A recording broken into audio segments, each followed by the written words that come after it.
कभी भी किसी आवाज का पीछा मत करना, चाहे वो आवाज किसी की भी हो। लेकिन उस रात मैंने वही गलती कर दी। रात के ठीक 3:15 बजे मेरा फोन अचानक वाइब्रेट हुआ। स्क्रीन पर एक ही मैसेज था, बाहर आ। जब मैंने भेजने वाले का नाम देखा तो मेरा खून जम गया। वो मेरे ही दोस्त का नाम था, वही दोस्त जो 1 हफ्ते पहले दुर्घटना में मर चुका था। पहले लगा कोई मजाक कर रहा होगा, लेकिन कुछ सेकंड बाद एक और मैसेज आया। मैं बाहर खड़ा हूं। कमरे में अंधेरा था और दरवाजे के बाहर हल्की सी कदमों की आवाज। मैं कांपते हाथों से दरवाजा खोलता हूं और सामने वह खड़ा था।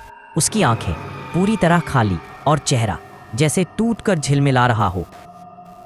उसने कहा, चल, मुझे घर छोड़ दे। मैं डरते हुए उसके साथ चल पड़ा, लेकिन कुछ कदम बाद मुझे असल डर महसूस हुआ।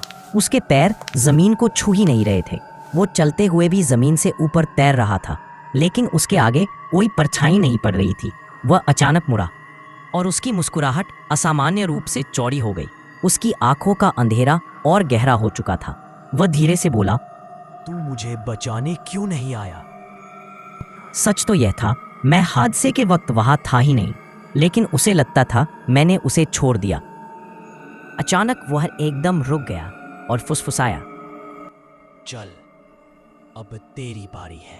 पूरा गलियारा एक झटके में अंधेरे में डूब गया और वह इतनी तेजी से मेरी ओर बढ़ा कि मैं पलक झपक भी नहीं पाया। उस रात के बाद मैंने 3:15 AM के बाद कभी नींद नहीं ली और मुझे एक बात समझ आ गई, कभी भी किसी आवाज़ का पीछा नहीं करना चाहिए, चाहे वह आवाज़ किसी की भी हो।